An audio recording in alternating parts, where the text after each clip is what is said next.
ito aksidente, kundi ito ay plano ng Panginoon na tayo magkita. Nung sinabi ni tatay na kailangan niya ang Panginoon sa Kristo, sinabuo ko yun. Nanay, kahit ikaw kailangan mo ang Panginoon sa Kristo. Kahit ikaw po kailangan mo ang Panginoon. Hindi mo lang kilala ang Diyos, kundi dapat mong tanggapin siya sa buhay mo. Hindi ko kayo inoopera ng religion. Sa magandang religion, hindi religion ang makapagpilitan sa tao. Hindi ang Katoliko, hindi ang born again, ang makapagpilitan ng tao. Sabi na John chapter 14, verse 6, Jesus, sabi niya ng Panginoon sa Kristo, ako ang daan, ang buhay at ang katotohanan. Walang makapupunta sa langit kundi ang Panginoon sa Kristo lamang ang siyang magdadaan sa amin. Ito sinabi doon. Kaya nga ang binabahagi ko sa inyo, relasyon sa Panginoon. Magkaroon tayo ng personal na relasyon sa Panginoon.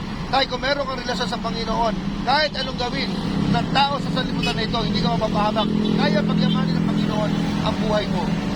Kuya, meron kang personal sa relasyon sa Panginoon, parang tatay yan. Hindi ka mababayaan ng tatay mo at hindi ka iiwanan ng tatay mo. Pagkat ang Panginoon ay parang tatay natin na lagi tayo pinagpapalala. Kaya nga napaka-importante po ang Panginoon sa buhay natin. Kaya gusto ko ipahagin sa inyo yung pag-asa sa Diyos. Ang Diyos ko ay nagliligtas. Ngayon, bukas at magpakailanman. Parang belchangko lang. Pero yun nga, ang tanong, ang imbitasyon na ito na gusto kong ibigay sa inyo, kung kayo ngayon ay kukunin ng Diyos ang buhay ninyo at mamamatay tayo, kasi nga na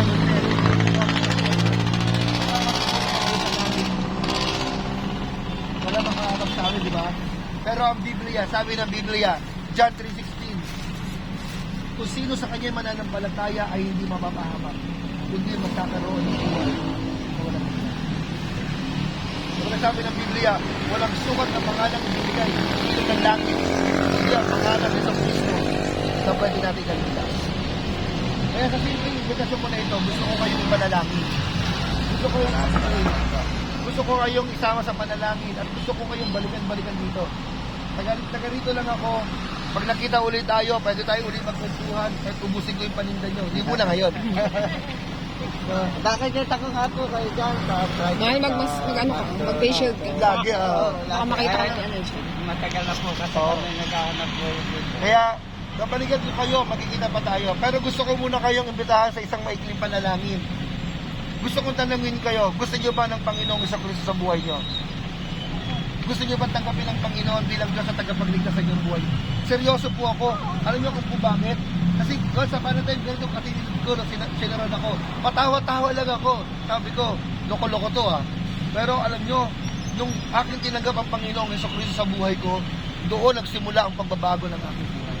Nagkaroon ako ng direksyon, kahit nagtitinda lang kami yun ng mga banana cube, yung kwadrado na gano'n, pilitin ng gano'n.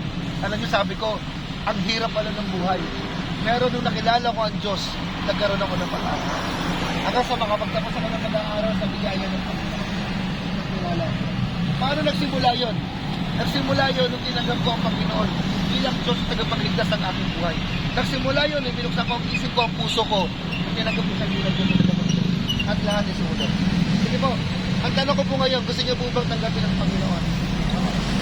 Amen. Alam niyo po ba na tayo makasalanan? At ang kasalanan ng kahilan upang tayo mapahiwalay sa Diyos. Ngayon, sa maiksing panalangin lang po, gusto ko yung pag-pray. Una, ang gagawin natin, aminin natin na tayo makasalanan. Okay.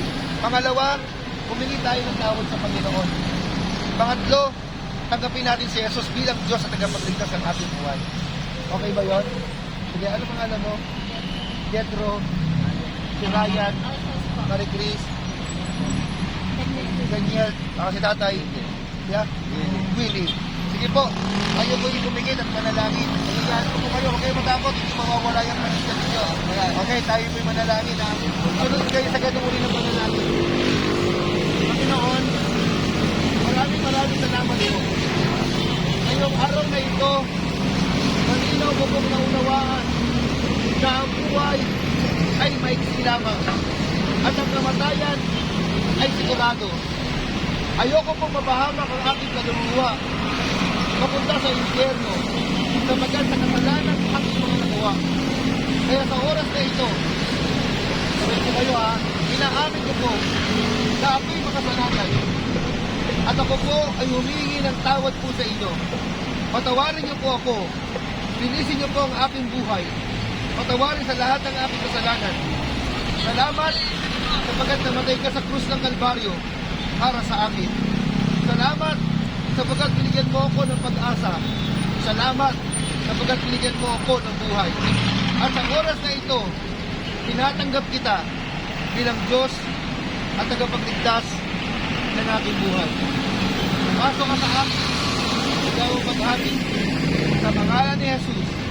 Amen. And amen. Sige po, sabi ng Biblia sa 1 John 1:9, ang sino man tumanggap sa Kanya at ipahayag kanyang kasalanan, tapat at tuwid ang Diyos na ipagpapatawad ang lahat ng ating mga kasalanan. Sabi ng Biblia, kung totoo, ang sabi ng John 3:16, buhay na walang hanggan ang ibabahagi sa atin. Sana makita-kita ulit tayo dito, ha? Araw-araw po kami nandito. Kapaligan ko ulit kayo, ha? Salamat kay Willie, Ganyan, Perla. Taga saan po kayo? Araw-araw po kami. Taga saan po kayo? Taga saan po kayo? Bye siya po kami. Nueva Ecija? Eh dito po, saan po kayo? po ako kasi po. Hindi mo na ng ano, ha? Pabili ako ng ano, chicharon nyo. Yung 1070. Ingat po kayo palagi, tay. Pabili yung chicharon mo rin. Tay, ingat kayo palagi. Tay, magkano yung tay? Maganda yung may laman, oh. Yung may laman, tay. May laman ka rin ba?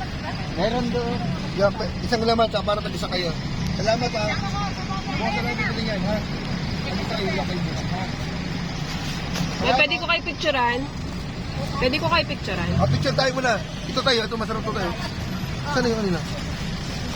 Yung kanila? Pwede ko po kayo picturean?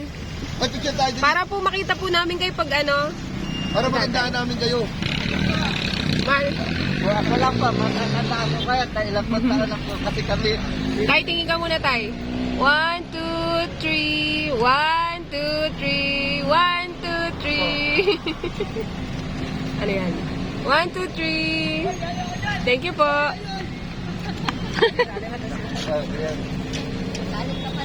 One, two. 1, 2, 3. Sige po, baka makita kayo. Social distancing. Ingat po kayo palagi, ha. Ingat po. Hindi, dito lang. Gusto mo lang nasabi dito lang. Sa kwartel, hindi sila sa kwartel. Yung